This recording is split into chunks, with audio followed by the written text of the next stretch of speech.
तो स्वागत है आपका एनवी एजुकेशन में। तो आज हम स्टार्ट कर रहे हैं लाइफ साइंस का जो पहला चैप्टर है उसका पार्ट 5। इसमें हम पढ़ रहे हैं क्या, जंतु हार्मोन। इससे पहले वाले पार्ट में भी हमने जंतु हार्मोन के बारे में पढ़ा है, अभी भी इसी को ही कंटिन्यू कर रहे हैं। तो इस वीडियो में हम पढ़ेंगे जंतु हार्मोन में मनुष्य के अंतःस्रावी ग्रंथियों से निकलने वाली जितने सारी हार्मोन्स हैं उनके बारे में। जो भी हार्मोन्स अंतःस्रावी ग्रंथियों से निकलते हैं और साथ साथ उनके काम क्या होते हैं, वो कहाँ से आते हैं, ये सारी चीज़ें हम इस वीडियो में डिस्कस करेंगे। तो सबसे पहले स्टार्ट करते हैं जो सबसे ज़्यादा ज़रूरी है, जो कि है पीयूष ग्रंथि यानी पिट्यूटरी ग्लैंड। ये मानव के मस्तिष्क के ऊपर एक मटर के दाने के आकार का होता है। ठीक है, ठीक है, यहाँ पे देख लीजिए ज़रा, ये आप देख रहे हैं, यहाँ है पिट्यूटरी ग्लैंड और ये हमारा पूरा का पूरा ब्रेन है। ब्रेन में जहाँ हाइपोथैलेमस है अंदर के हिस्से में, ठीक उसी के नीचे रहता है छोटा सा एकदम पिट्यूटरी ग्लैंड या पीयूष ग्रंथि कहते हैं इसको। अच्छा, ये तो क्या हो गया कि मनुष्य में पीयूष ग्रंथि के स्राव का नियंत्रण कौन करता है? हाइपोथैलेमस करता है, जो कि मस्तिष्क के अंदर का भाग है। तो हाइपोथैलेमस पीयूष ग्रंथि के अग्रभाग एवं पश्च भाग द्वारा स्रावित हार्मोन को नियंत्रित करता है। अब पीयूष ग्रंथि के दो हिस्से बनाए गए, एक पीयूष ग्रंथि का अग्रभाग और पश्च भाग, दो भागों में बांट दिया। अब अग्रभाग से निकलने वाले कुछ हार्मोन्स हैं, तो वहीं पश्च भाग से निकलने वाले कुछ हार्मोन्स हैं। इन दोनों को कंट्रोल करने का काम हाइपोथैलेमस का है। तो पीयूष ग्रंथि मस्तिष्क के नीचे सेनेफॉइड अस्थियों से बनी सेलाटार्सिया नामक गड्ढे में पाई जाती है या गर्त में रहती है। इतना नाम याद करने की ज़रूरत नहीं है, लेकिन फिर भी अगर आप याद रखें तो बहुत बेहतर है। ठीक है, तो ये कहाँ रहता है? मस्तिष्क के ठीक नीचे स्फेनॉइड अस्थियों से बना हुआ सेलाटर्सिया नाम के एक गड्ढे में मौजूद रहती है। अच्छा, पीयूष ग्रंथि अपने द्वारा स्रावित हार्मोन की सहायता से अन्य सभी अंतःस्रावी ग्रंथियों को नियंत्रित करती है, उनके स्राव को नियंत्रण करने का काम करती है। पीयूष ग्रंथि से जो भी हार्मोन्स निकलते हैं वो सारे हार्मोन्स क्या करते हैं, हमारे शरीर में मौजूद जितनी सारी अंतःस्रावी ग्रंथियां हैं और उनके स्राव को नियंत्रित करने का काम करती हैं। इसीलिए इसको गुरु ग्रंथि या मास्टर ग्लैंड कहते हैं। यानी कि सारी हार्मोन्स जहाँ से निकलते हैं उसको कंट्रोल करने का काम हमारी इस पीयूष ग्रंथि से निकलने वाले हार्मोन्स का है। ठीक, तो ये मास्टर है, सभी को कंट्रोल कर रहे हैं। अब देखिए, हार्मोन का स्राव उचित मात्रा में नहीं होने से मनुष्य के शरीर में विभिन्न प्रकार की विकृतियां या रोग उत्पन्न हो जाते हैं।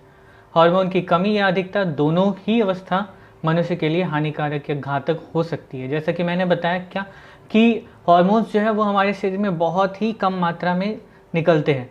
अब उतना ही मात्रा जितना शरीर हार्मोन्स रिलीज़ करता है वही हमारे शरीर के लिए पर्याप्त है, बहुत ज़्यादा है। अब अगर हार्मोन्स जो है उसका स्राव होने लग जाए तो हमारा शरीर जो है वो अलग तरीके का दिखने लगेगा या फिर बीमारियां आ जाएंगी, और कम होने पर भी सेम चीज़ें होती हैं। तो हम आगे डिस्कस करेंगे जब और बाकी सारे हार्मोन्स जो है उनके बारे में, तो धीरे धीरे समझ में आ जाएगा। तो यहाँ पे देखते हैं कि पीयूष ग्रंथि के अग्रभाग से निकलने वाले हार्मोन्स कौन कौन से हैं। तो ये ACTH, GS, TSH, GTH, FSH, LH, ICSH, ये सारी के सारे हार्मोन्स एक एक करके हम लोग डिस्कस करेंगे। तो इतने सारे हार्मोन्स क्या होते हैं, अग्रभाग से निकलते हैं, और ये सभी हार्मोन ट्रॉपिक हार्मोन कहलाते हैं क्योंकि ये बाकी सारे ग्रंथियों के कार्यों को नियंत्रण करते हैं। और पीयूष ग्रंथि के पश्च भाग यानी कि पीछे वाले भाग से कौन सा निकलता है, तो ADH और ऑक्सीटॉसिन निकलता है। तो ये पश्च पीयूष ग्रंथि में संग्रहित होते हैं एवं बाद में आवश्यकता पड़ने पर रक्त में प्रवाहित होकर लक्षित अंगों तक पहुंचकर क्रिया करते हैं। ठीक है, अगर आपने पिछला वीडियो देखा है तो आपको ये बहुत कुछ समझ में आ रहा होगा कि हार्मोन्स जो हैं वो एक जगह से जहाँ से बनते हैं वहाँ काम ना करके दूसरे जगह, जिसे हम लक्षित अंग कहते हैं, टारगेट ऑर्गन्स कहते हैं, वहाँ जा करके काम करते हैं। तो पीयूष ग्रंथि में ADH और ऑक्सीटोसिन जो है वो जमा रहता है पश्च भाग में। तो अब एक एक करके डिस्कशन स्टार्ट करते हैं। तो सबसे पहला हार्मोन ACTH। इसका पूरा नाम याद रखना है आपको, क्योंकि एग्जाम में सीधे सीधे इसका फुल फॉर्म लिखने को चला आता है। क्या है? Adrenocorticotropic hormone. आप चाहे हिंदी में लिखें या इंग्लिश में लिखें, दोनों में से आपका ऑप्शन खुला है। ठीक है, तो ज़रूरी है कहाँ से निकलते हैं, तो ACTH जो पीयूष ग्रंथि के अग्रभाग से निकलता है, अभी पढ़ा हमने। अच्छा, इसका काम ध्यान रखना है, काम ध्यान रखने वाली बात है, क्या है, तो यह एड्रिनल ग्रंथि के कॉर्टेक्स भाग को ग्लूकोकॉर्टिकॉइड हार्मोन स्रावित करने के लिए उत्तेजित करता है। अब ये एड्रिनल ग्रंथि कहाँ है, ये देखिए हमारी किडनी के ऊपर पाया जाता है ये एड्रिनल ग्रंथि। किडनी के ऊपर ये जो समोसे के आकार में आपको दिख रहा है, ये बहुत छोटे होते हैं, इतने बड़े नहीं होते, बहुत छोटे आकार में होते हैं। तो यही दोनों हैं एड्रिनल ग्रंथि। ये क्या करते हैं, किडनी पे हैं तो किडनी के कामों को कंट्रोल करते हैं। तो ये खून को साफ करने का काम, किडनी को उत्तेजित करने का काम, ये सारे का सारा कौन करता है, एड्रिनल ग्रंथि करती है। अब एड्रिनल ग्रंथि को एक्टिव करने का काम किसका है, तो ACTH का है, ठीक है, इसको उत्तेजित करती है एड्रिनल ग्रंथि को ACTH। अच्छा, यहाँ पे क्या है, देखिए यह हार्मोन कार्बोहाइड्रेट मेटाबॉलिज्म को भी नियंत्रण करता है, ठीक है। अच्छा, यह त्वचा में मेलेनिन का संश्लेषण करता है। होप आपको मेलेनिन का मतलब पता हो। मेलेनिन क्या होती है, मेलेनिन एक ऐसा तत्व है जो हमारे स्किन को कलर देता है, ठीक है, डार्क कलर देता है, गहरा रंग देता है।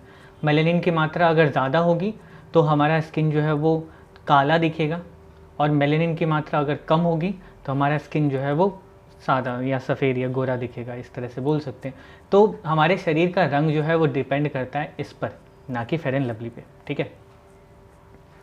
तो मेलेनिन ज़रूरी है हमारे शरीर के लिए, ये भी मैं बता दूं, क्योंकि मेलेनिन जितना ज़्यादा होता है उतना ही हमारा शरीर जो है सूरज की रोशनी को रोकने का काम करता है, जिससे हमारे शरीर के अंदर के अंगों की रक्षा होती है। अब ठंडे जगहों में जहाँ पर लोगों को रोशनी नहीं मिलती है, प्रकाश उतना ज़्यादा नहीं मिलता है, तो उनकी स्किन जो है इसी वजह से सफ़ेद होती है, मेलेनिन कम होता है। और वहीं जहाँ गर्मी बहुत ज़्यादा होती है, धूप बहुत ज़्यादा होता है, वहाँ के लोगों में मेलेनिन की मात्रा बहुत ज़्यादा होती है उनकी त्वचा पर, जिससे कि उनका रंग जो है वो गहरा होता है। ओके, तो मेलेनिन कारण है आपके गोरे या काले होने का, लेकिन इसका कोई मतलब नहीं है कि रंगों से कुछ होता, ठीक है। तो फेयर एंड लवली ज़्यादा लगा करके कोई फ़ायदा नहीं है, ना ही फेयर एंड हैंडसम लगा के फेयर हैंडसम होना है। आपका जो आपको मिला है, भगवान ने जो दिया है उसी में खुश रहिए। वैसे भी इतनी सारी चीज़ें आपके शरीर में हैं जो आपका काम करती हैं। हाँ, दूसरा आते हैं GH यानी ग्रोथ हार्मोन। इसी को दूसरे नाम से भी जाना जाता है जिसको कहते हैं STH, ठीक है, यानी सोमैटोट्रॉपिक हार्मोन। दोनों एक ही है। अगर आपको कहीं लिख दे कि GH यानी ग्रोथ हार्मोन से क्या होता है या फिर सोमैटोट्रॉपिक हार्मोन से क्या होता है, तो दोनों का मतलब आप एक ही समझिए, दोनों में से कोई अलग नहीं है, बस दोनों के अलग अलग नाम है। अब इसका काम क्या होता है, देखिए ये भी जो GH और STH या फिर GH या फिर STH जो भी बोल लीजिए, ये भी पीयूष ग्रंथि के अग्रभाग से ही निकलते हैं। अच्छा, इसका काम क्या है, यह हड्डियों और ऊतकों की वृद्धि को नियंत्रित करता है, इसीलिए इसका नाम वृद्धि हार्मोन है। यह वसा, प्रोटीन, कार्बोहाइड्रेट और के मेटाबॉलिज्म में सहायता करता है, ठीक है। वसा, फैट, प्रोटीन और जो हम खाना खाते हैं, कार्बोहाइड्रेट, ग्लूकोज, इन सब के मेटाबॉलिज्म एक प्रोसेस जो कि ये सब खाने को पचाने का काम करता है, जो खाने को तोड़ने का काम किया जाता है उसी को, उस प्रोसेस को ही कहते हैं मेटाबॉलिज्म। इसमें सहायता करता है कौन, ग्रोथ हार्मोन, क्योंकि ये सारी चीज़ें अलग अलग अच्छे से हमारे शरीर में लगेंगी, तभी जाकर के हमारे शरीर की वृद्धि होगी और हमारी हड्डियाँ मजबूत होगी, हड्डियाँ बड़ी होगी, ऊतक जो है वो बड़े होंगे, हमारे शरीर इसी तरह से धीरे धीरे बड़ा होता चला जाएगा। नेक्स्ट अब आते हैं थायराइड स्टिमुलेटिंग हार्मोन, ठीक है, थायराइड उत्तेजक हार्मोन या TSH इसको कहते हैं। ये कहाँ से निकलता है, तो ये भी पिट्यूटरी ग्रंथि के अग्रभाग से ही निकलता है। ओके, अच्छा, इसका काम क्या है देख लीजिए। थायराइड ग्रंथि भी वृद्धि एवं कार्यों को नियंत्रित करती है, थायराइड ग्रंथि की वृद्धि और कार्यों को नियंत्रित करती है ये थायराइड स्टिमुलेटिंग हार्मोन। कहाँ से निकलता है, पिट्यूटरी ग्लैंड से।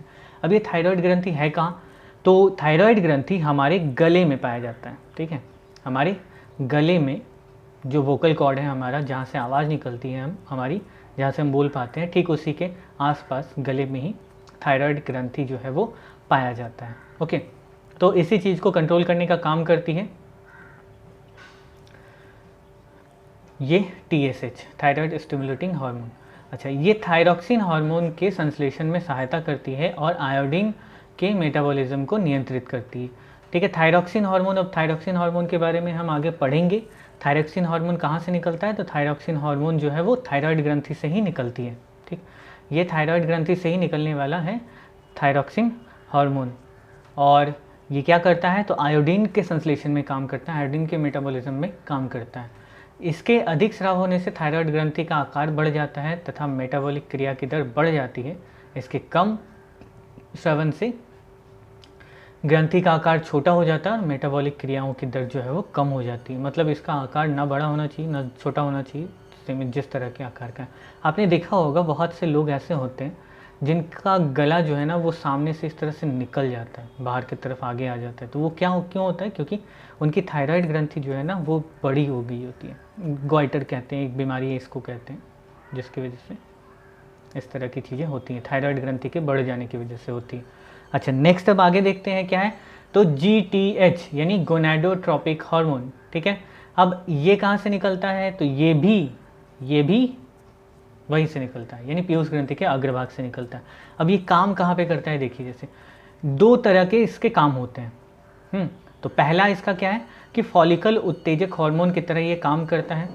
अच्छा, ये इसको उत्तेजित करता है। तो यहाँ पे क्या होता है? तो जिस स्त्रियों में जो ओवरी है, यानी कि जहाँ पे बच्चे जो हैं वो बनते हैं, और ग्राफियन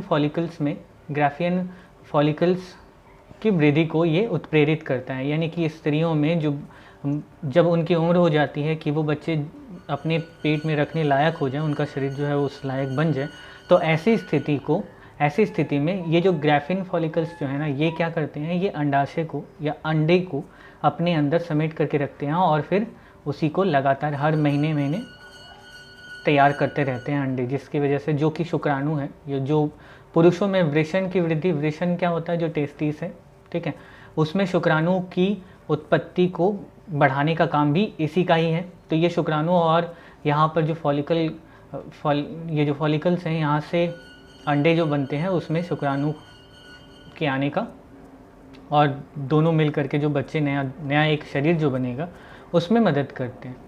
ओके, तो यहाँ पर जो ये FSH है ये बहुत ज़्यादा ज़रूरी है एक स्त्री और पुरुष को अपनी संख्या बढ़ाने के लिए। अब अगर देखिए यहाँ पे क्या है, फॉलिकल उत्तेजक हार्मोन के अधिक स्रवण से लैंगिक अंगों में वृद्धि असमान रूप से हो जाती है।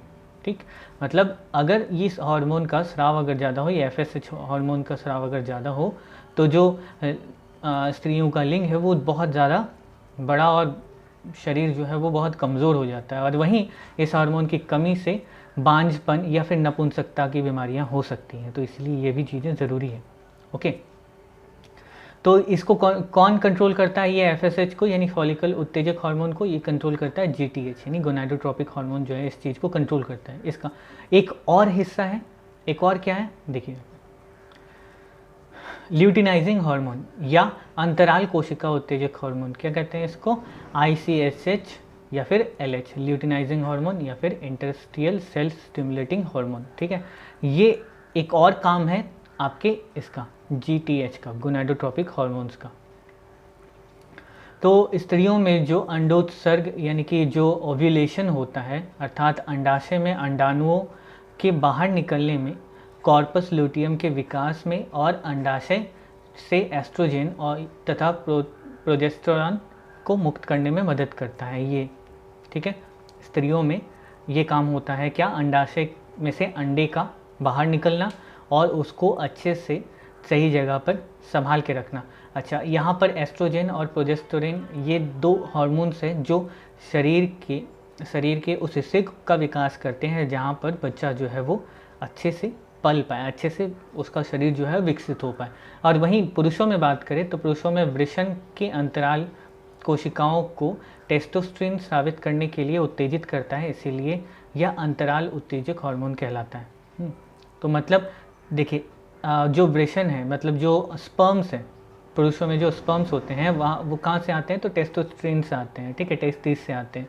तो यहाँ पर इसके स्राव को कंट्रोल करता है। और जिस तरह से आप शायद जानते होंगे कि जो ये हार्मोन है, जो ये टेस्टोस्टेरोन हार्मोन है, ये लगातार शरीर से नहीं रिलीज़ होता, ये एक समय अंतराल पर शरीर में बनता है और फिर रिलीज़ होता है। ठीक है, तो उस अंतराल को कायम रखने में ये ICSH जो है वो कंट्रोल करता है। अच्छा, इस हार्मोन की अधिकता से पुरुष और औरतों में सेक्स गुण का विकास जो है वो समय से पहले ही हो जाता है। यानी कि जो पुरुषों में जो नाइटफॉल की प्रक्रिया होती है या फिर औरतों में जो पीरियड्स का जो प्रोसेस होता है, ये जो है वो समय से पहले ही विकसित हो जाता है, समय से पहले ही होने लगता है। जबकि जानते हैं कि पुरुषों में लगभग 12 से 13 साल की उम्र के बीच में सबसे पहली बार अगर आपने भी महसूस किया होगा कि रात में नाइटफॉल की प्रक्रिया जो है वो शुरू होती है, ठीक है, कभी कभी ऐसे होता है। और वहीं स्त्रियों में भी लगभग 13 से 14 साल की उम्र आते आते उनमें भी जो पीरियड्स का जो प्रोसेस है वो शुरू होता है। तो ये जो एक समय सीमा है उम्र की, अगर ये हार्मोन जो है, ये जो LH है, ये हार्मोन का स्राव अगर ज़्यादा हो तो ये उम्र जो है वो बहुत पहले ही हो जाता है, ये उम्र से बहुत पहले ही इसकी शुरुआत हो जाती है। और उम्र से पहले अगर इसकी शुरुआत हो तो जो क्या कहते हैं गौण लैंगिक जो लक्षण हैं, जो आपके सेकेंडरी जो कैरेक्टर हैं, सेक्सुअल कैरेक्टर्स जो हैं, उस पर बहुत ज़्यादा प्रभाव डालता है। यानी कि हो सकता है आगे चल करके ऐसे लोग जो है वो नपुंसक हो जाएं या फिर बांझपन की जो प्रक्रिया है वो दिखाई पड़ती है। साथ साथ इसमें आपके कैरेक्टर में भी चेंजेस नज़र आते हैं, ठीक है। जैसे एक अच्छा खासा एक बच्चा, जब उसमें इस तरह का विकास बहुत जल्दी होता है तो उसका शरीर भी बदलता है, साथ साथ उसके मस्तिष्क की सोच समझने की शक्ति जो है वो भी धीरे धीरे बदल जाती है। और ये कोई अच्छा साइन नहीं होता, ठीक है। चलिए आगे बढ़ते हैं हमारे यहाँ पे। तो LTH, ठीक है, ये भी कहाँ से निकलता है? LTH क्या है? देखिए, जो दुग्धजनक हार्मोन, ठीक है, प्रोलैक्टिन, यहाँ पर जब बच्चा जन्म लेता है, ठीक है, माँ के शरीर से जब अलग होकर के पूरे संसार को देखने के लिए जब शरीर से बाहर आता है, उस समय माँ का शरीर जो है वो स्तनों में दूध का स्राव करता है, ठीक है, उससे पहले नहीं होता। तो पिट्यूटरी का अग्रभाग यहाँ पे मिलता है ये LTH, और ये क्या करता है? ये मुख्य रूप से शिशु के लिए स्तन में दूध का स्राव करता है।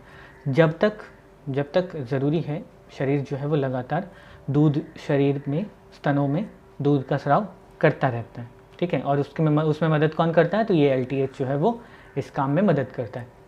नेक्स्ट आते हैं, अब अगला क्या है? पीयूष ग्रंथि के पश्च भाग से निकलने वाली जितने सारे हार्मोन्स हैं उसके बारे में। तो सबसे पहले है ADH, यानी कि एंटी डायूरेटिक हार्मोन। ये पता चल गया कि ये कहाँ से निकलता है? पीयूष ग्रंथि के पश्च भाग से। अब ध्यान रखिएगा, सिर्फ पश्च भाग से निकलने वाले 2 हार्मोन्स हैं, ठीक है, आपके सिलेबस के हिसाब से। इसका काम क्या होता है? तो इसका काम शरीर में जल की मात्रा को नियंत्रण करना, रीनल नलियों में जल के पुनः अवशोषण को नियंत्रित करना, मूत्राशय की अनैच्छिक पेशियों के संकुचन का नियंत्रण करना, रक्तचाप को नियंत्रण करना। इसकी कमी से बहुमूत्र रोग यानी कि डायबिटीज़ की बीमारी जो हो जाती है, लगातार किडनी खराब हो जाता है, किडनी काम करना ठीक से नहीं कर पाता और लगातार बाथरूम में आधा ज़िंदगी तो वहीं बीत जाता है, इस तरह से। और साथ साथ मूत्र का पीला होना भी इसी का ही कारण है। तो यहाँ पर क्या है? ये बहुत सारी चीज़ें हैं जो ADH करता है, ठीक है। शरीर में पानी की मात्रा को नियंत्रण करना, क्योंकि जाहिर सी बात है हमारे शरीर से लगातार पानी रिलीज़ होता है और मूत्राशय से भी लगातार पानी जो है वो रिलीज़ होता है, वहाँ पर भी जमा होता रहता है, पसीने के रूप में भी शरीर से पानी निकलता रहता है, ठीक है। अच्छा, जो मूत्राशय की अनैच्छिक पेशियाँ उसके संकुचन को नियंत्रण करता है, कि जैसे आप जानते हैं कि हमारे जो मूत्राशय है उसकी लिमिट है, ठीक है, कि हम पूरे हमेशा के लिए उसको रोक नहीं सकते हैं, अपने मूत्र को जो है वो रोक नहीं सकते हैं। कारण यही है कि वो एक सीमित आकार में ही ज़्यादा अपने अंदर पानी को रोक सकता है। और जब हम रिलीज़ करते हैं, ठीक है, जब हम मूत्राशय हमारे शरीर से जब निकालते हैं तो अंदर में मौजूद जो पेशियां हैं वो संकुचित होती हैं, जिससे कि वो सारा का सारा जो मूत्र है वो हमारे शरीर से निकल जाए। ओके, ये ब्लड प्रेशर को भी नियंत्रण करता है। अच्छा, इसकी कमी से क्या होता है? तो इसकी कमी से लगातार मतलब आधी ज़िंदगी जो है वो बाथरूम में बीत जाएगी, ऐसी कंडीशन आ जाएगी। अगला है ऑक्सीटोसिन, ठीक है, ये भी पीयूष ग्रंथि के पृष्ठभाग से निकलता है। ओके, तो 2 ऑक्सीन हो गए, ऑक्सीटोसिन और ये ADH।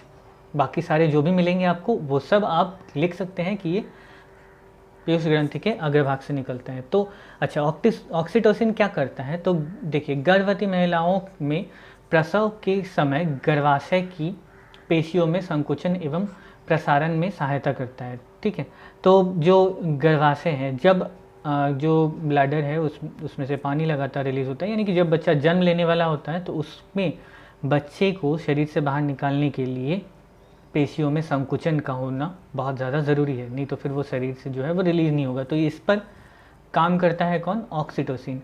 ठीक है, ये एक तरह से कह सकते हैं कि नशे वाली चीज़ें बोल सकते हैं। ठीक है, दिमाग को थोड़ा सा डाल देती हैं, जिसकी वजह से शरीर जो है वो आराम से सब काम कर पाते हैं। अच्छा, वीर्य स्खलन के समय वृषण यानी टेस्टिस के पेशियों में संकुचित करने में भी सहायता करता है। ठीक है, जब जो स्पर्म है वो शरीर से जब बाहर निकलता है तो उसमें भी वृषण जो है उसमें संकुचन होता है और ये रिलीज़ होता है। ठीक है, तो इस पर भी काम ऑक्सीटोसिन का है। अच्छा, यहाँ पित्ताशय, आंत और मूत्राशय के संकुचन में भी ये काम करता है।